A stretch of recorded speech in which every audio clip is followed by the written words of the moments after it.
Hello, movie fans! Today, we're diving into one of the most bizarre yet heartwarming films of 2016, Swiss Army Man.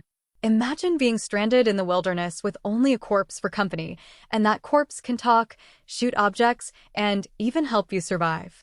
Sounds insane? Well, that's just the start of Swiss Army Man. This movie is a wild mix of absurd comedy, deep emotional moments, and jaw-dropping creativity. With unforgettable performances by Dano and Daniel Radcliffe, it takes you on a surreal journey, blending isolation, friendship, and self-acceptance like never before.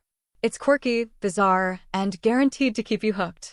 If you're a fan of offbeat stories packed with heart and humor, make sure to hit subscribe, drop a comment with your favorite scene, and share this video with your movie-loving friends. Let's dive into this crazy, unforgettable adventure. The film begins with a desperate cry for help. A help me sign floats aimlessly in the middle of the vast ocean.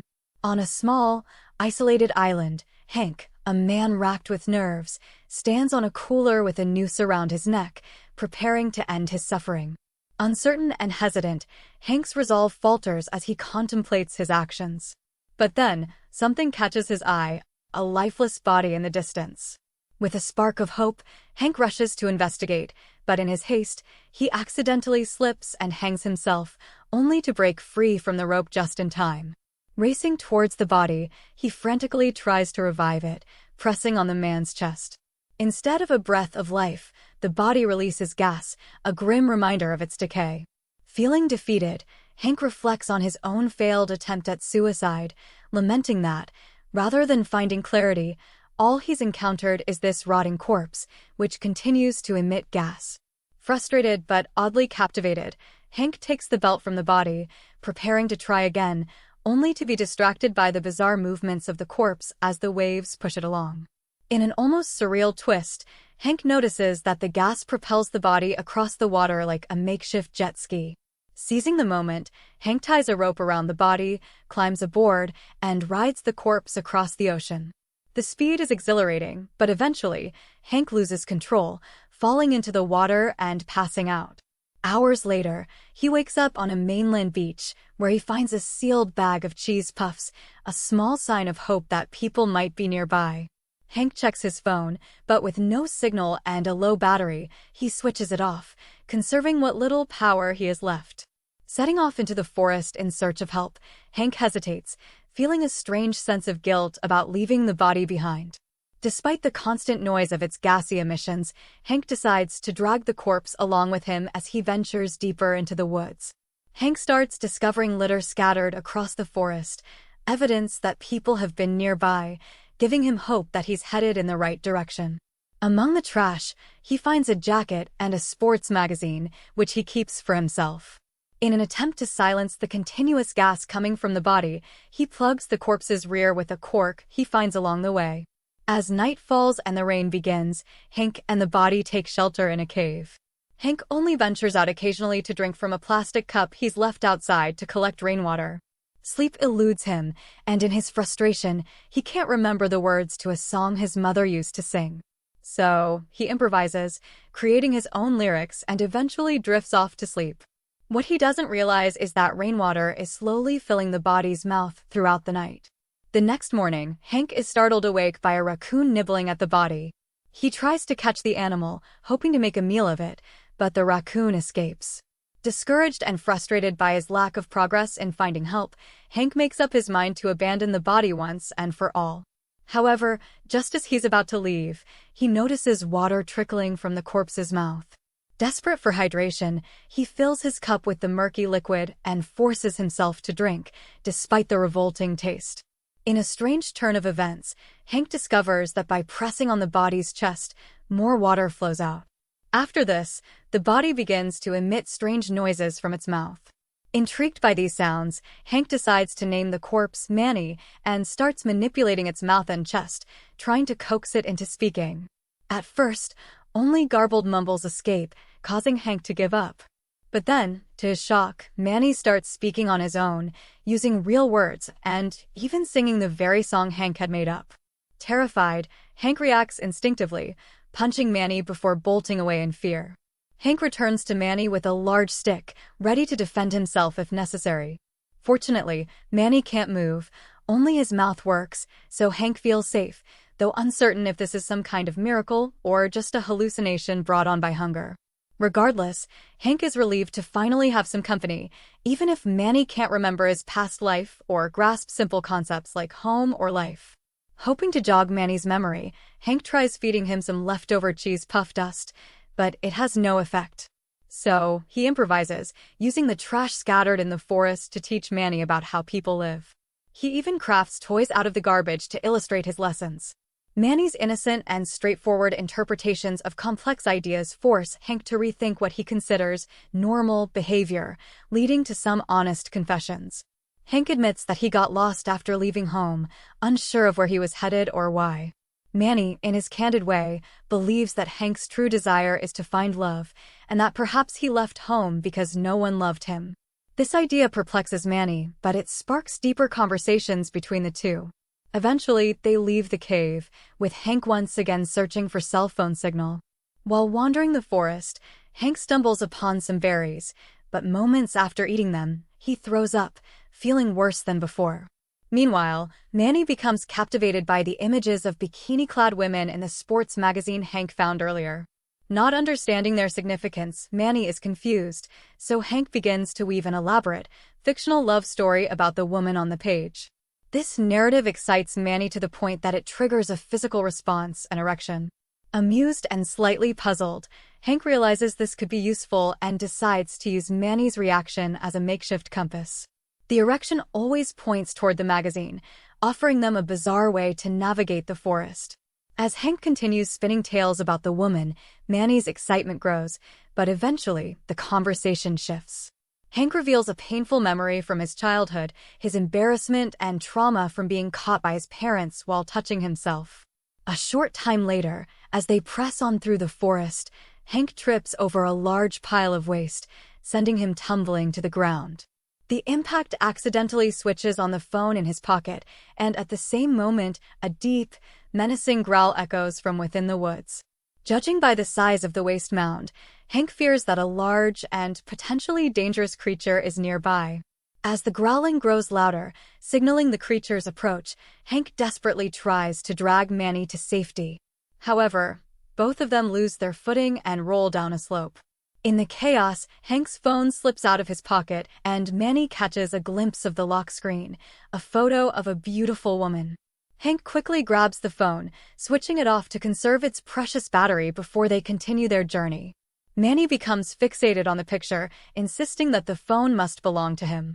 He suggests that seeing the woman again might jog his memory, perhaps even helping them find civilization. Reluctantly, Hank agrees. Using discarded trash and foliage, he crafts a makeshift costume to resemble the woman in the photo. Initially hesitant, Hank gains confidence when Manny compliments his appearance and shows signs of improved speech. Encouraged, Hank goes all in on the plan. With more trash and natural materials, Hank builds a makeshift bus and begins teaching Manny how to interact with women. He shares his own deep feelings for the woman in the photo, emotions he never had the courage to express in real life. Manny, believing these feelings to be his own, listens intently. Hank reveals that he was never brave enough to talk to her, and the photo was the closest he ever got to making a connection. He urges Manny not to repeat his mistake. To Hank's surprise, the plan seems to work. Manny recalls the woman's name, Sarah Johnson. This small victory fills Hank with hope. He continues staging scenarios to help Manny understand dating, movies, and social interaction, always impersonating Sarah. These simulated dates foster an unexpected bond between the two, and they even begin to hold hands, their friendship growing as they journey deeper into the forest. One evening, Manny begins choking on some food. Hank quickly performs the Heimlich maneuver and discovers another one of Manny's unique abilities. He can shoot objects at great distances using his mouth. Hank creates a hook, and with Manny's newfound skill, they launch it with a rope, allowing them to climb back up into the forest. The pair continues their journey, exploring the wilderness in search of help. They pause only at nightfall, constructing elaborate sets for their pretend dates. As they travel, Hank learns to use Manny's abilities in various ways. Manny's projectile skill becomes a weapon for hunting, a makeshift shower, and even a way to chop wood using his stiff limbs. One evening, they stumble across a discarded bottle of vodka and decide to throw a party, getting drunk in the process. During this intoxicated moment, Manny confesses to Sarah, Hank's made-up persona, that she is his chosen one, expressing a desire to make her happy. They almost share a kiss before Hank awkwardly stops it. Later, they reach a cliff with a river below, and the only way across is a risky set of pipes acting as a bridge. Hank checks the path by using Manny's compass-like ability, activated by the image of Sarah, confirming it's their only option. Hank straps Manny to his back and begins crawling across the pipes, but his nerves get worse as Manny won't stop talking about the awkward moment when they almost kissed. Suddenly, part of the pipe gives way, and both Hank and Manny slip, managing to hold on by snagging their clothes on a piece of metal. Just when it seems like they're safe, the metal piece breaks, sending them plunging into the river below. Hank, an experienced swimmer, dives after Manny, who is sinking. As memories of their pretend dates flash in Hank's mind, he kisses Manny underwater, causing Manny to smile. To escape, Hank removes the cork from Manny's rear, letting his gas propel them to the surface. They wash ashore, and Hank uses Manny's ability to shoot the hook with his mouth to climb back up to the pipeline. After successfully crossing to the other side, Hank lights a fire using Manny's gas.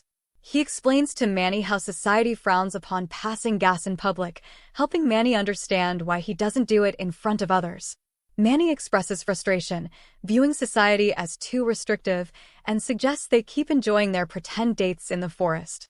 Hank likes the idea, but first, he takes a moment to himself. When Hank turns on his phone, he discovers he has a signal. As he browses social media, he learns the truth. Sarah, the woman he's been obsessed with, is married and has a daughter. Overcome with guilt, Hank finally confesses to Manny that the phone belongs to him and that Sarah is just a woman he used to see on the bus, someone he loved from afar but never had the courage to approach. Their conversation is cut short when Manny spots a bear approaching. Hank drops the phone and prepares Manny to use his special abilities, but upon seeing the picture of Sarah with her husband, Manny loses all hope and his powers stop working. The bear attacks, injuring Hank's leg as he tries to drag both of them to safety. In a last-ditch effort, Hank places a flaming branch near Manny's rear, triggering another gas release that propels them to the top of a tree. From this high vantage point, they spot a path and passing cars, which excites Hank, though Manny remains despondent. Manny begins to cry and talk about the suppression of thoughts, expressing a wish for death. Hank, flooded with memories, blames Manny for his emotional turmoil, losing his grip and falling from the tree, worsening his leg injury. The bear seizes this opportunity to bite Hank and starts dragging him away. As Hank prepares for the end, he tells Manny that one day their bodies will decompose together, which he finds oddly beautiful. Inspired by Hank's words, Manny springs into action. He falls from the tree, releases gas into the campfire, creating a massive flame that scares the bear away. After saving Hank's life, Manny expresses gratitude before Hank slips into unconsciousness. Hank regains consciousness the next morning to find Manny pulling him toward civilization. They emerge from the forest and unexpectedly find themselves in Sarah's backyard. It's no accident. Manny insists that Hank must now face Sarah and share all the lessons he's learned. Overwhelmed by fear, Hank tries to run, but Manny stops him. Their tussle on the lawn catches the attention of Chrissy, Sarah's daughter, who is confused and starts asking awkward questions. Manny explains that they were stranded in the forest and now seek help, while also trying to impress the girl, Sarah. To demonstrate, Manny shows off some of his unusual abilities, but this only terrifies Chrissy, causing her to cry. Sarah, hearing the commotion, rushes outside and sees the two men. Initially alarmed, she views them as potential threats, but Chrissy quickly clarifies that they need help. Sarah retreats inside to call 911. Manny, feeling the weight of the situation, confesses to Hank that he's uncomfortable with the way people are looking at him, and as a corpse, he realizes he cannot go on like this. Before fully dying, Manny asks Hank not to tell Sarah about his feelings for her. A couple of hours later, police and paramedics arrive. The officers examine Manny's body and conclude that Hank did not harm him. Meanwhile, a news reporter begins interviewing Hank, calling him Manny. Exhausted, Hank corrects her, and this triggers him to take drastic action. He runs to retrieve Manny's body from the paramedic's body bag, dragging him downhill as onlookers, including Chrissy, follow in shock. Hank pulls Manny across a river and down to the beach. With everyone watching, Hank tearfully tells Manny that he just wanted to give him everything he deserved in life. As Sarah and the police approach, they stumble upon the strange things Hank and Manny had built in the forest. Sarah is unsettled by the shrines and Hank's emotional attachment, telling him they created everything together and that it was beautiful. This disturbs Sarah, and she walks away as the police prepare to arrest Hank. In a moment of defiance, Hank farts on one of the officers, then stands and loudly admits that it was him who passed gas. As the police move to take him away, Manny, though lifeless, releases one final fart. Hank, smiling, whispers something in Manny's ear, sending him off into the ocean one last time. As Manny's body drifts into the water, Hank watches with a sense of closure, having shared a bizarre, yet heartfelt journey with his unlikely companion. Swiss Army Man may seem absurd, but beneath the weirdness, it's a film about loneliness, self-acceptance, and finding meaning in life's strangest moments. Directors Daniels take what could have been a ridiculous story and turn it into something deeply emotional and thought-provoking. Paul Dano brilliantly portrays the isolation and desperation of Hank, while Daniel Radcliffe's Manny helps explore themes of connection and embracing one's vulnerabilities. It's funny, heartfelt, and completely unique, perfect if you're looking for a film that challenges the norm. What did you think of Swiss Army Man? Let me know in the comments. If you enjoy movies like this, don't forget to hit that like button, subscribe, and ring the notification bell for more offbeat films with depth and humor. Thanks for watching, and I'll see you in the next video.